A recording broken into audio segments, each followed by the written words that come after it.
Halo, ketemu lagi bersama saya Kak Pugu, dan di video kali ini kita akan membahas tentang segitiga siku-siku istimewa yang kedua yang bersudut 30, 60, dan 90. Nah, coba kalian lihat gambar di samping. Mungkin kalian akan bertanya, ini kan segitiga sama sisi, sudutnya 60 semua gitu, dan bukan siku-siku.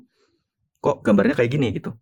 Nah, memang kita berangkat dari segitiga sama sisi, di mana nanti kita akan potong jadi dua, kayak gini, siku-siku. Misalkan ini D, maka yang ini 4, yang sini 2, yang sini berapa? Nah, nanti akan kita lihat polanya. Di mana di sini kita tahu ini pasti 90 derajat karena siku-siku. Yang sini 60 derajat dibagi 2 yaitu 30 derajat. Yang sini 60 derajat. Gitu.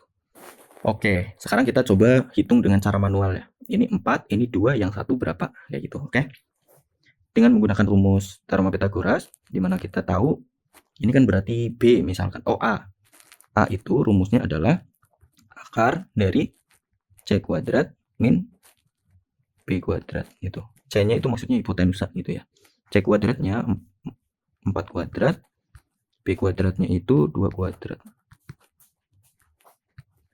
Kita lihat di sini 4 kuadrat itu 16, 4 kuadrat itu 4. Hasilnya 12. Di mana 12 ini adalah kita sederhanakan jadi 4 kali 3. Kita bisa buat jadi akar 4 kali akar 3. Akar 4 itu 2, ini 2 akar 3. Nah, kalau kita lihat di sini, kalau misalkan sininya 2, ini 4, yang sini adalah 2 akar 3. Nah, kita lihat apakah ada pola yang berikutnya, yang menarik berikutnya. Nah, kalau misalkan di sini panjangnya misal berapa nih? 8 misalnya. Karena sini 8, berarti ini juga 8. Setengahnya dari 8 berapa? 4 ya, berarti. Ini 8, ini 4, yang sini berapa?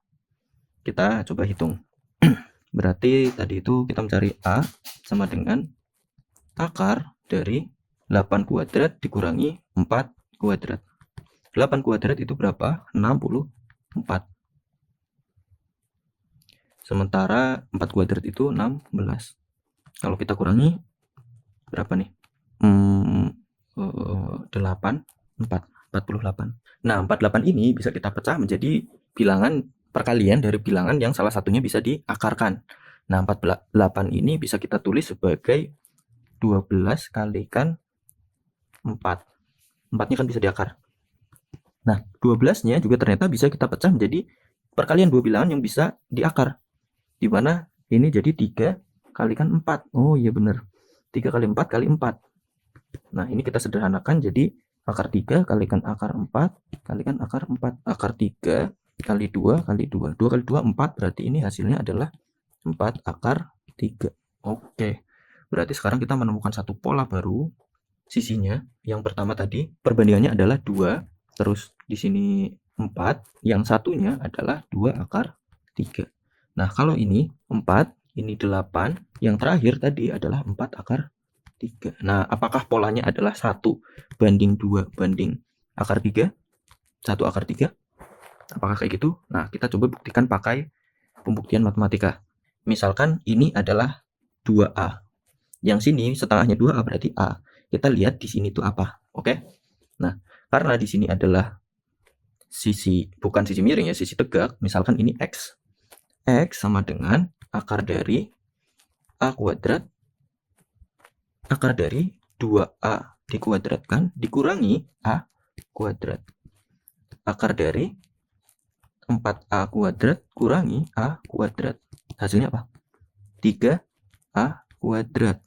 Kita bisa pecah jadi akar 3 kalikan A kuadrat. Akar 3 kali akar A kuadrat. Hasil akhirnya adalah A akar 3 gitu. Terbukti ya?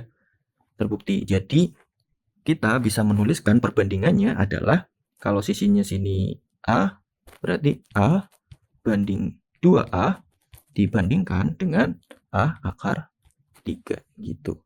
Nah, tapi kalian jangan ketipu. Ini belum tepat. Kenapa? Karena secara urutan baku perbandingan dari teorema Pythagoras biasanya ditulis yang paling panjang itu yang ada di akhir. Nah, sekarang kita lihat antara 2A dan A akar 3 itu panjangan yang mana? 2A itu sebenarnya adalah A akar 4. Nah, A akar 4 sama A akar 3 lebih gede yang mana? Lebih gede yang A akar 4. Jadi penulisannya akan lebih tepat kalau nulisnya kayak gini. Perbandingannya adalah A banding A akar 3 banding A akar 4 atau 2A gitu. Jadi kalau misalkan A-nya 1, yang sini, sisi yang satunya nanti 1 akar 3 atau ditulis akar 3, yang satunya 2 gitu. Nah, kalau misalkan ininya 15, tanpa kita ngitung pakai teorema Pythagoras, berarti ini 15 akar 3, yang sini 30 gitu. Itu gampang ya.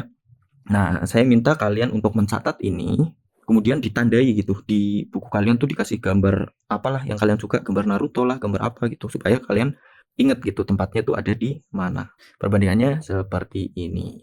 Nah, sekarang kita akan coba menggunakannya untuk menghitung soal matematika. Oke, di sini kita punya soal jika segitiga siku-siku ABC memiliki sudut 30, 60, dan 90, jika panjang hipotenusanya adalah 8 dan salah satu panjang sisinya adalah 4, maka panjang sisi ketiganya adalah berapa? Sebenarnya ini soalnya berlebihan ya. Karena kita kan udah tahu ya kalau misalkan 30, 60, dan 90, kalau sisi miringnya 8, ya udah. Ini enggak dikasih tahu juga kita udah tahu gitu. Kan segitiganya kayak gini. Ini 90-nya di sini, yang 60 yang mana? Yang ini. Ini 60. Kenapa? Karena sisi ini lebih panjang daripada sisi ini. Sisi yang ada di depan 60 lebih panjang daripada sisi yang ada di depan 30. Yang ini 30-nya. Nah, kalau salah satunya, kalau hipotenusanya 8, pasti salah satunya ini nanti yang di depan 60-nya nanti adalah 4 akar 3, yang di depan 30, 4. Nah, cara menyelesaikannya gimana? Caranya ya sebenarnya pakai perbandingan aja. Perbandingannya adalah A banding A akar 3 banding 2A. Nah, sisinya, hipotenusanya yang paling panjang itu 8. Berarti 2A sama dengan 8. Kalau 2A sama dengan 8, berarti A-nya sama dengan 4. Ya kan, 4 kali 2 kan 8. Yang ini 4 akar 3 gitu. Atau kalau kalian masih bingung, ya udah kalian pakai perbandingan aja. 2A banding A itu sama dengan 2A-nya 8. Berarti A-nya berapa? Ya, 4 gitu ya. Ini ke sini kan dikali 4, A-nya 4. Ya, pokoknya kayak gitulah, gampang ya.